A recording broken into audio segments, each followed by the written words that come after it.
भगवान बुद्ध के सीनी चरणों में मेरा शत शत नमन। भाग्य का निर्माण कर्म से ही होता है, या कहे तो भाग्य आपके द्वारा किए गए कर्मों का ही फल है। इसके संबंध में एक पुरानी कहानी कही जाती है।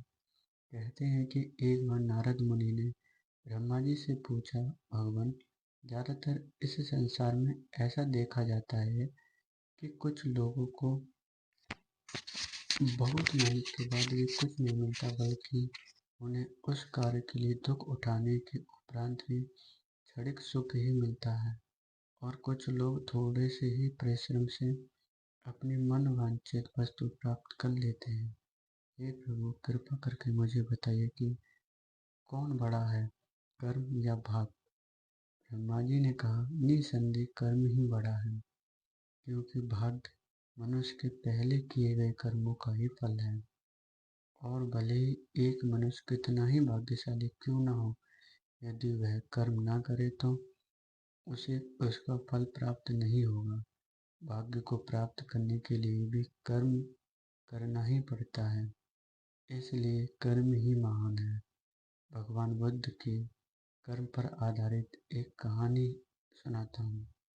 एक बार भगवान बुद्ध के शिष्य ने भी उनसे एक प्रश्न किया था कि कर्म क्या है और किसे कहते हैं। तब भगवान बुद्ध ने शिष्य को कर्म के बारे में बताते हुए यह कहानी सुनाई। एक राजा अपने मंत्री के साथ घोड़े पर बैठकर अपने राज्य का भ्रमण करने जाते हैं।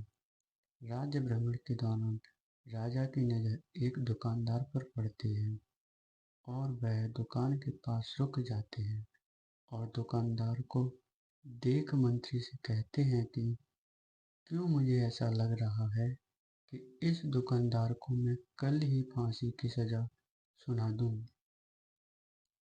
पता नहीं क्यों इसे देख मुझे इसे मृत्यु दंड देने की इच्छा हो रही है। इतना कहते ही राजा वहां से अकेला ही चले जाते हैं और मंत्री उनसे इसका कारण भी नहीं पूछ पाते। अगले दिन मंत्री अपना वेश बदलकर दुकानदार के पास साधारण मनुष्य की तरह जाते हैं। वह दुकानदार चंदन की लकड़ियां बेचता था। मंत्री दुकानदार से इधर उधर की बात कर उससे काम और हालचाल पूछते हैं। दुकानदार कहता है, क्या बताऊं भाई, मेरा हाल बहुत बुरा चल रहा है।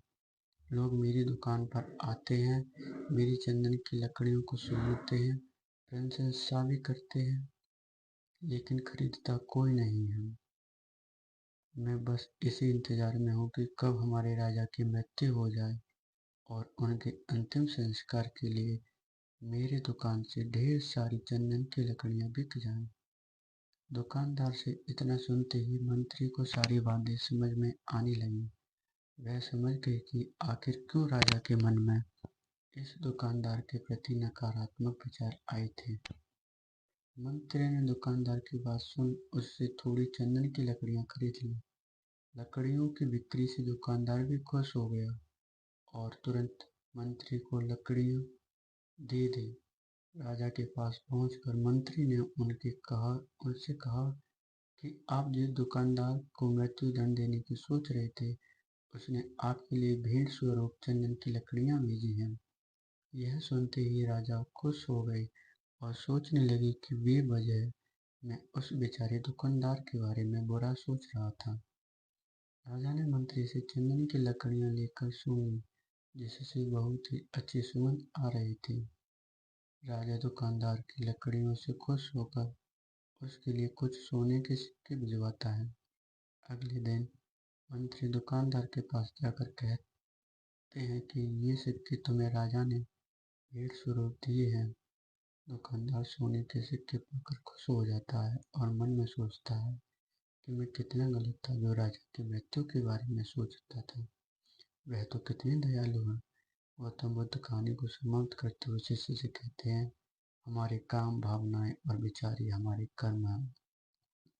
अतः हमें भाग्य के भरोसे ही नहीं बैठे रहना चाहिए, कर्म भी करते रहना चाहिए।